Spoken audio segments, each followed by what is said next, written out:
Hello everyone, today we will talk about how to fix or how to solve the problem of restricted accounts on Uber app.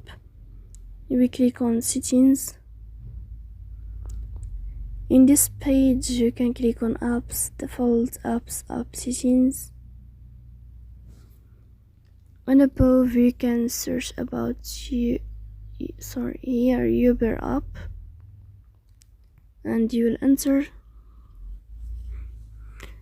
Then you can click on first stop and you can click OK. After that you will enter to the window of storage. Here you can click clear cache. In the end you can turn off your Wi-Fi and you can turn on your Wi-Fi again. So please don't forget to support us by like and subscribe. See you next time.